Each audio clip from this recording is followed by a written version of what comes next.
우리나라 사람들이 중국 상해를 처음 여행하게 되면은 꼭 한 번쯤은 가보게 되는 곳 두 곳이 있습니다.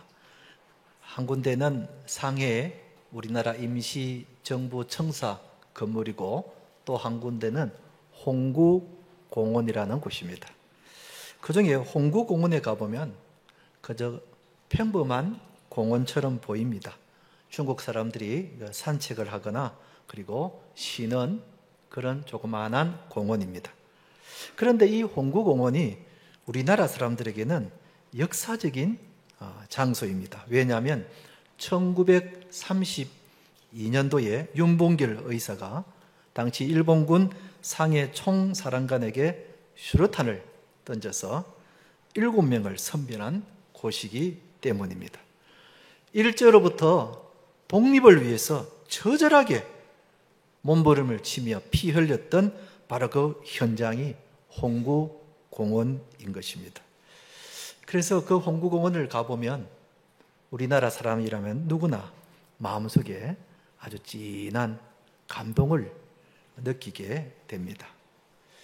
우리는 우리 조국의 강복을 위해서 몸 바친 순국 선열들의 그 희생을 결코 잊어서는 안 되겠습니다. 이번 주 금요일은 우리나라가 일제로부터 해방을 맞이한 날을 기념하는 8.15 강복절입니다. 제가 초등학교 시절 강복절만 되면은 그때가 8월 15일 항상 여름방학이었지만은 학교 운동장에 다 모여서 강복절 기념 행사를 가졌더라 했습니다. 여름이니까 얼마나 덥습니까? 그런데도 그 학교 운동장에서 전교생들이 다 모여서 강복절 기념식을 합니다. 강복절 기념식의 제일 마지막 순서는 언제나 강복절 노래로 끝을 냅니다. 청년 여러분, 강복절 노래 혹시 아시나요? 알아요. 청년들이 알아요. 제가 물어보니까 학교 다닐 때 이런 노래를 잘 안 불렀다 그러는데요. 전 학교 다닐 때 이런 노래를 참 많이 불렀거든요. 강복절 노래 가사가 이렇습니다. 한번 보여주시죠. 1절 가사가 이렇습니다. 우리 어르신들은 가사가 기억날 겁니다. 흙 다시 만져보자, 바닷물도 춤을 춘다, 기어이 오시려던 어른님 번님 어찌하리, 이날이 40년 뜨거운 피 엉긴 자친이 기리기리 빛내리, 기리기리 빛내리. 아는 분들 많이 계시네요. 여러분 기억력 대단합니다. 제가 학교 다닐 때는 저 노래를 불렀는데 우리 학생들은 이걸 잘 모른다 그러더라고요. 이 시간에 강복절 노래를 한번 불러봤으면 좋겠습니다. 자, 1절만 불러봅시다. 힘차게 한번 불러봅시다.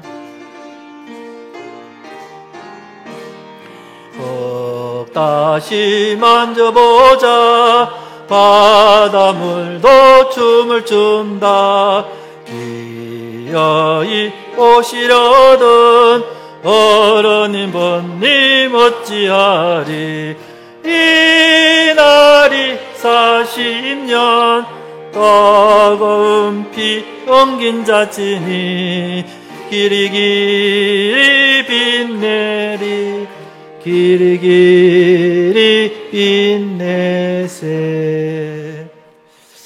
어르신들은 잘 부르는데 청년들은 잘 못 부르네요.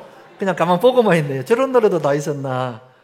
예, 학교 다닐 때 참 자주 불렀던 노래인데 여러분들은 지금까지도 기억하고 있다니 참 놀랍습니다. 우리나라가 8.15 강복절을 우리가 맞이하게 되는데 그날 하루 쉬는 날이라고 생각하지 말고 그 의미를 한 번쯤 생각해 보는 것이 좋겠습니다. 특히 금년은 해방을 맞이한 지 80년이 되는 해입니다. 그런데 최근에 돌아가는 국제 정세를 살펴보면은 마치 80년 전에 해방 전후의 상황과 너무나 비슷하다는 겁니다. 무슨 말인가 하면은 갈수록 우리나라에 우려할 정도로 종북 세력자들이 점차적으로 늘어나고 있다는 사실입니다. 우리나라가 대한민국인지 아니면 북한인지 구분이 안 될 정도로 종북 세력들이 점차 늘어나고 있습니다. 전에 어느 대학 교수가 이런 이상한 말을 했습니다. 6.25 전쟁은 북한이 우리나라를 통일하기 위해서 시도한 통일전쟁인데 괜히 미국 메가드가 개입하는 바람에 남북으로 갈라지게 되었고 많은 군인들이 죽었다. 이런 엉터리 같은 이야기를 하는 것을 보았습니다.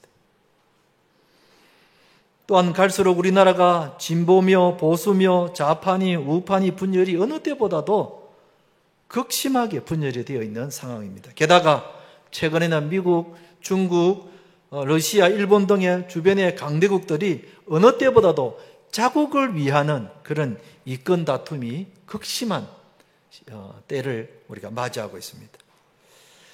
이런 국제 정세에 대해서 우리 국민들의 생각은 대체로 두 가지로 구분됩니다. 하나는 염려하는 사람. 저 강대국이 일본이, 중국이 언제 우리나라를 또 침략할지 모른다. 우리나라가 정신 차리지 않고 있으면은 또 언제 일본인데 중국한테 잡아먹힐지 모른다. 이렇게 염려를 하는 사람들이 있는가 하면 반대로 낙관하는 사람이 있습니다. 이제는 우리나라도 군사력이나 경제력이 굉장히 부강해서 그때하고는 다르다. 함부로 우리나라를 침입하지 못할 거다. 이렇게 긍정적으로 낙관하는 사람들이 있습니다. 여러분들은 어느 쪽입니까? 그러나 어느 쪽이라 맞다고 말할 수가 없습니다. 물론 우리나라가 잘 되기를 바라지만 그렇다고 해서 우리 바람대로 되는 것은 결코 아니라는 사실입니다. 왜냐하면 우리나라가 우리 뜻대로 되는 것이 아니라 하나님께서 주관하시기 때문입니다. 이런 상황에서 우리가 강복 80주년을 맞이하게 되었습니다. 앞으로 우리나라가 예전처럼 강대국들에게 침범을 당하지 않고 잘 살기 위해서는 어떻게 해야 되는가? 오늘 읽은 이 본문의 말씀을 가지고 말씀드릴 때에 하나님께서 우리나라를 보호해 주시고 지켜주시기를 축원합니다. 첫째로 우리가 강복절을 맞이해서 어떤 생각을 해야 하는가? 하나님이 우리나라를 보호해 주신다 하는 믿음을 가져야 합니다. 말씀으로 돌아가서 여호수아가 백성들을 모아놓고 이렇게 이야기합니다. 옛날 우리의 믿음의 조상 아브라함 때부터 지금 우리가 살고 있는 이 가나안 때까지 우리가 쭉 그동안 살아왔던 것을 과거의 역사를 말하면서 하나님이 우리나라의 역사를 주관해 주셨다고 그렇게 말하고 있습니다. 그게 17절, 18절 말씀이 그러합니다. 이는 우리 하나님 여호와께서 주어가 우리 하나님입니다. 우리 하나님 여호와께서 친히 우리와 우리 조상들을 인도하여 애굽 땅 종되었던 집에서 올라오게 하시고 우리 목전에서 큰 이적들을 행하시고 우리가 행한 모든 길과 우리가 지난 모든 백성들 중에서 우리를 보호하셨음이며 여호와께서 또 모든 백성들과 이 땅에 거주하던 아모리 족속을 우리 앞에서 쫓아내셨음이니라. 하나님께서 우리 이스라엘 백성들을 주관해 주셨다는 것입니다. 우리 이스라엘 백성들의 역사의 주관자는 하나님이시라는 겁니다. 여호수아가 이걸 말하고자 하는 것입니다. 이스라엘 백성의 역사의 주관자는 하나님이시라는 겁니다. 우리도 마찬가지입니다. 하나님이 우리나라의 역사를 주관하고 계십니다. 아멘. 우리나라의 최근 100년간 근대사의 100년간 역사에서 하나님이 우리나라를 어떻게 주관하시는지 제가 두 가지 사건을 통해서 한번 말씀해 드리겠습니다. 우리나라의 지난 100년 동안에 우리나라의 근대사에 있어서 큰 두 개의 시련이 있었습니다. 하나는 일제강점기고 하나는 6.25 전쟁이었습니다.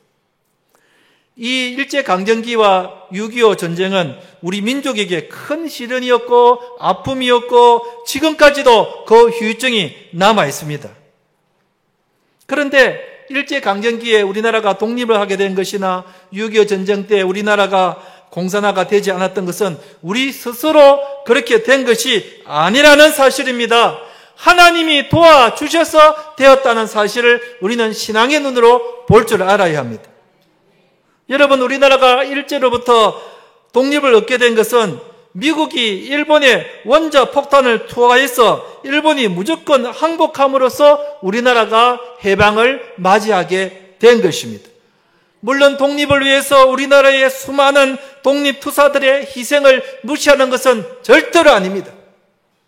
그러나 우리 자력으로, 우리 스스로, 우리 힘으로 독립을 이루어낸 것이 아니라는 사실입니다.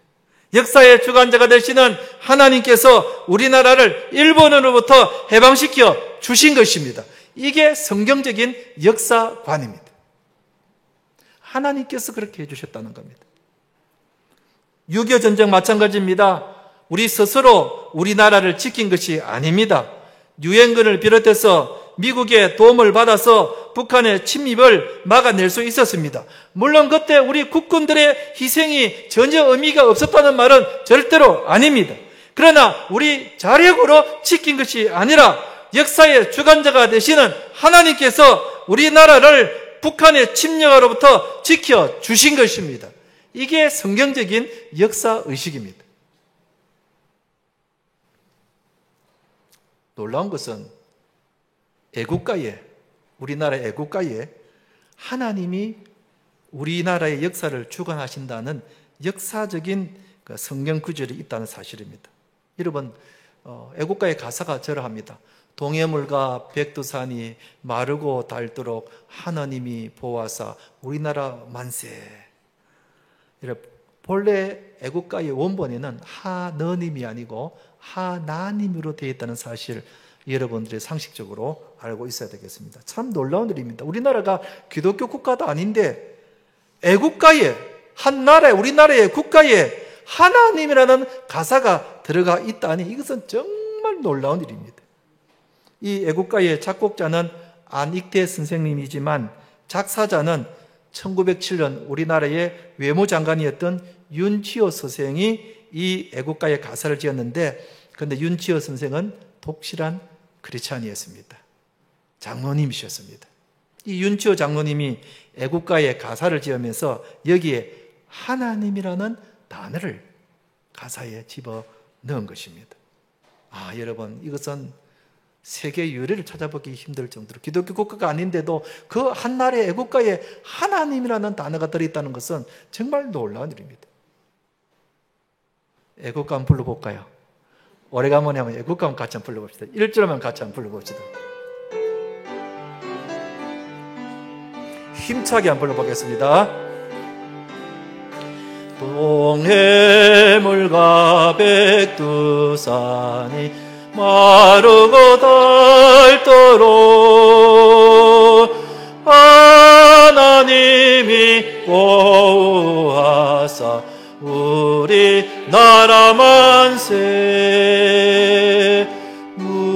무궁화 삼천리 화려광산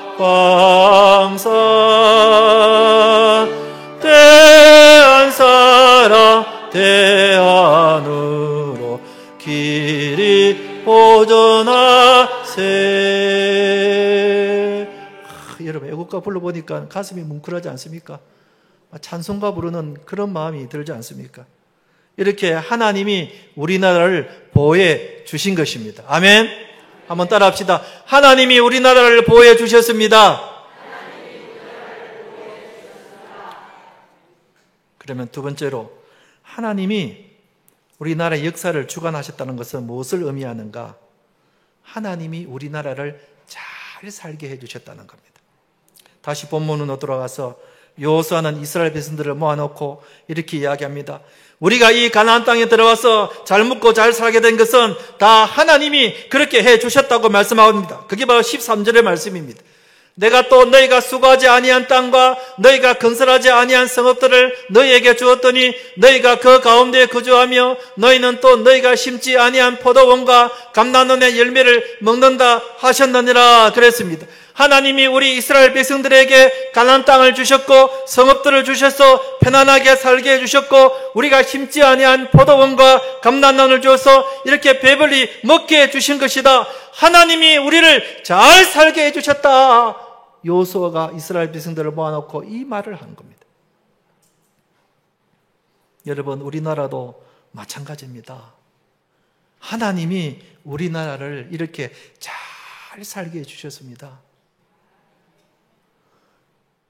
우리 청년 여러분, 우리 자녀 여러분, 여러분들이 태어나기 전에 우리나라는 참 못 살았습니다. 정말 못 살았습니다. 한 동네에 TV가 있는 집은 겨우 한 집, 두 집 정도. 그때 저 집도 TV가 없었습니다. 그때 제일 인기 있었던 스포츠 레슬링 김일 선수가 일본 이노키오하고 내실행 하는 날에는 전부 다 TV 있는 집으로 다 몰려갔습니다. 바글바글하게 앉아가지고 그 TV를 봤습니다. 왜냐하면 TV 있는 집이 그 집밖에 없었기 때문에 그렇습니다. 그리고 가난한 사람들은 학고방에서 살았습니다. 학고방. 세영자매, 학고방이란 말 알아요? 모르죠? 모릅니다. 학고방이 뭔지 모릅니다. 학고방은 쉽게 말하면 폐휘지를 가지고 집을 지은 집을 학고방이라 부릅니다. 그러니까 겨우 비만 피해가지고 살았지 집이라고 할 수 없었습니다. 그 학고방이랑 집이 얼마나 많이 있었는지 모릅니다. 아마 여기 북옥동에도 학고방이 있었을 거예요. 우리나라 사람들이 그렇게 살았다는 겁니다. 또 그때는 연탄을 탁 떼고 살았습니다. 요즘이야 연탄 위에다가 삼겹살 구워 맛이 막 끝내주지만은 그때는 연탄불을 떼어가면서 살았습니다. 그러다 보니까 연탄 가스로 죽는 사람이 많았었습니다.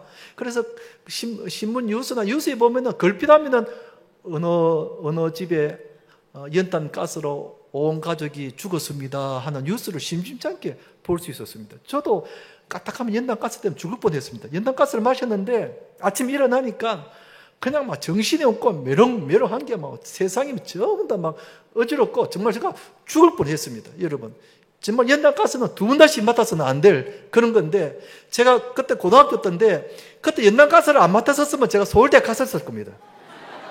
그런데 연탄 가스를 맡으니까 기억력이 막 다 사라지는 거예요. 그때 막 얼마나 많이 마셨는지 죽을 뻔했습니다. 그 연탄 가스 때문에 제가 서울대학을 못 간 겁니다.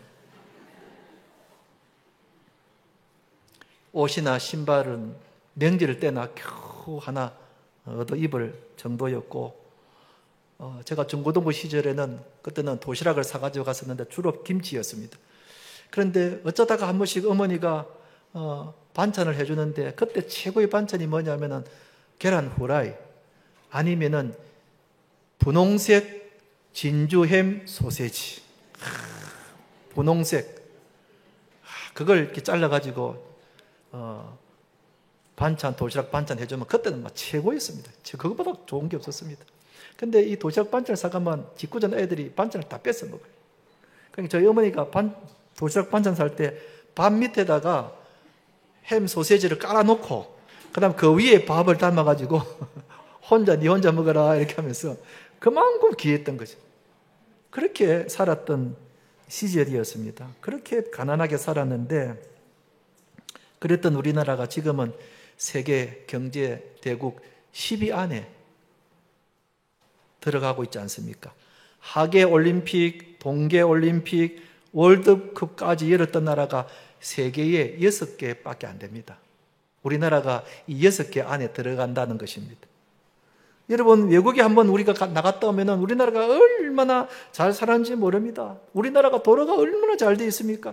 의료시설이 얼마나 잘 되어 있습니까?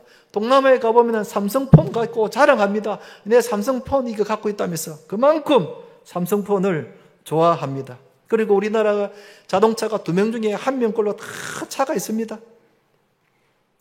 동남아 사람들이 젊은 청년들 꿈이 뭔지 압니까? 한국 가는 게 꿈입니다. 코리아 드림. 그때 제가 작년에 카자흐스탄에 입당 예배 드리러 갔을 때 그때 교회 청년들하고 이야기를 하면서 너 꿈이 뭐냐 그랬더니 한국말 배워가지고 한국 가서 돈 버는 게 꿈이랍니다. 열심히 한국말 배웠더라고요. 그만큼 우리나라가 세계에서 이렇게 잘 살게 된 겁니다. 여러분, 이거 압니까? 우리나라가 일본보다 더 잘 삽니다. 이제는 일본이 우리나라보다 밑에 돼. 그만큼 우리나라가 잘 살게 됐는데, 이 잘 살게 된 것이 누구 덕분인가? 다 하나님 덕분이다. 물론 우리가 잘 살게 된 것이 우리 부모님 세대의 헌신도 있었지만, 성경적으로 보면은 역사의 주관자가 되시는 하나님이 우리나라를 이렇게 잘 살게 해 주신 것입니다. 아멘. 믿으신다면 우리 하나님께 감사의 박수를 한번 올려드리겠습니다.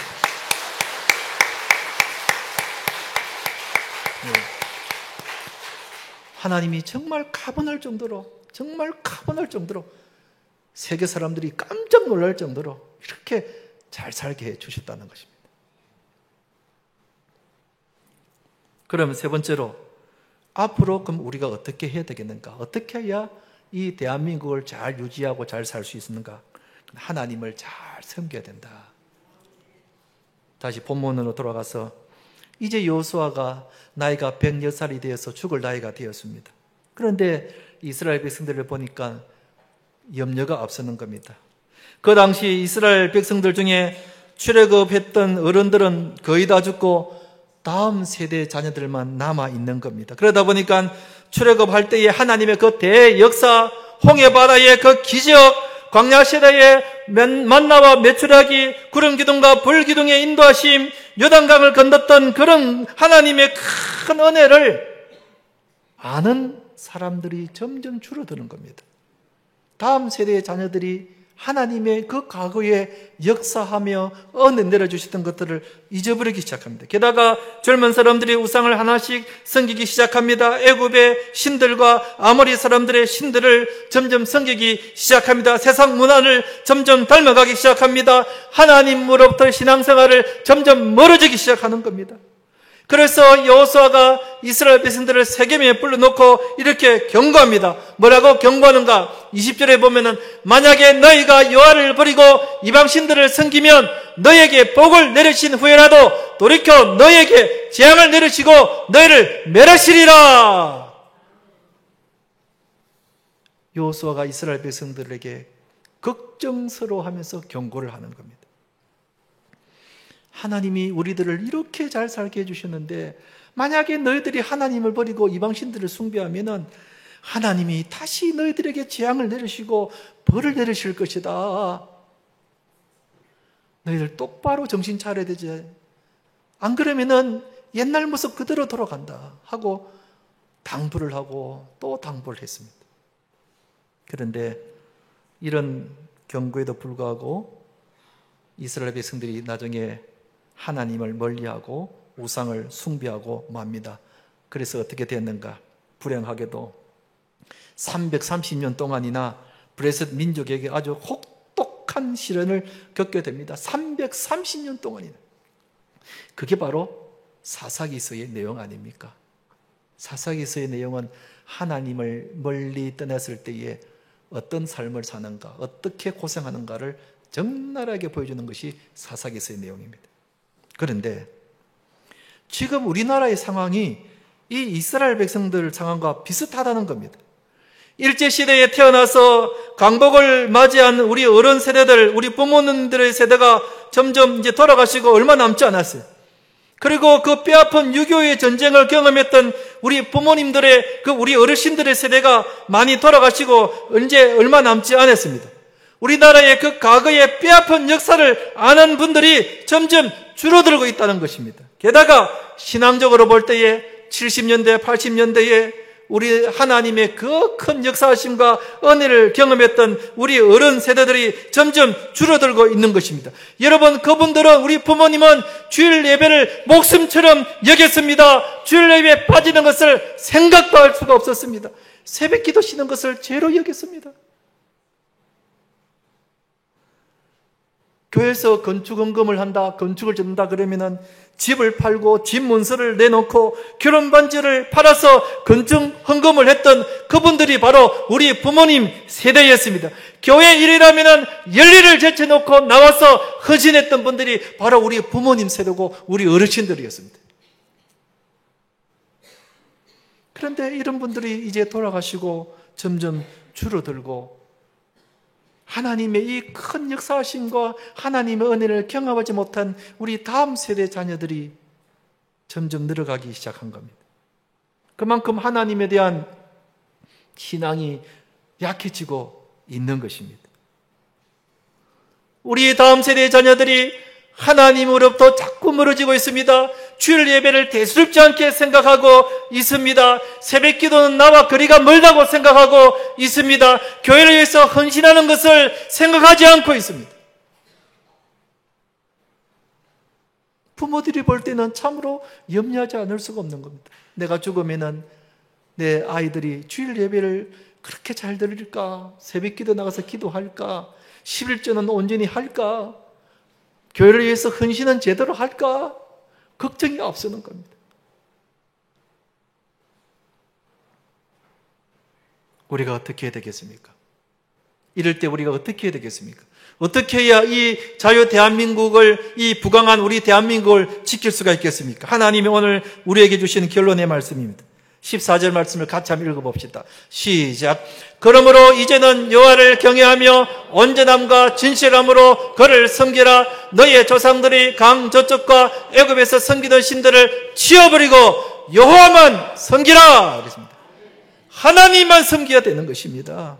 세상을 버리고 세상의 우상들을 버리고 오직 하나님만 섬기고 하나님께 예배드리고 하나님 중심의 삶을 살아야 하나님이 지금까지 우리에게 은혜를 내려주신 것 같이 계속해서 우리나라를 지켜주시고 보호해주시고 은혜를 내려주신다는 것입니다. 우리 다음 세대 자녀들 여러분들이 잘 기억해야 됩니다. 우리 부모님들이 신앙생활을 잘해서 하나님으로부터 이렇게 큰 은혜를 받아서 이렇게 우리나라가 잘 살게 되었다면 이 믿음의 유산을 우리가 잘 받아서 우리도 부모님처럼 신앙생활을 잘 해야 됩니다. 그렇지 않으면은 여러분들이 나중에 학고방에서 살 수도 있습니다. 연탄 가스 맡을 수 있습니다.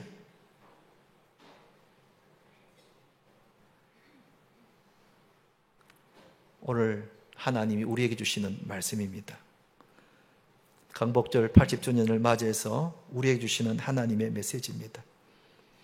우리가 우리나라를 지키기 위해서는 불신자들에게 있는 것이 아니라 예수님 믿는 우리들에게 달려있는 겁니다. 예수 믿는 우리들이 먼저 하나님을 잘 섬겨야 하는 것입니다. 하나님께 예배드리고 말씀대로 살고 신앙생활을 잘해야 하나님이 우리를 보시고 우리나라를 지켜 보호해 주시는 것입니다. 여러분, 우리나라의 미래가 대통령에게 있는 것이 아닙니다. 국회의원들에게 있는 것이 아닙니다. 법조인들이나 경제인들에게 있는 것이 아닙니다. 바로 우리 하나님의 손에 달려있는 겁니다. 하나님은 우리를 보시는 겁니다.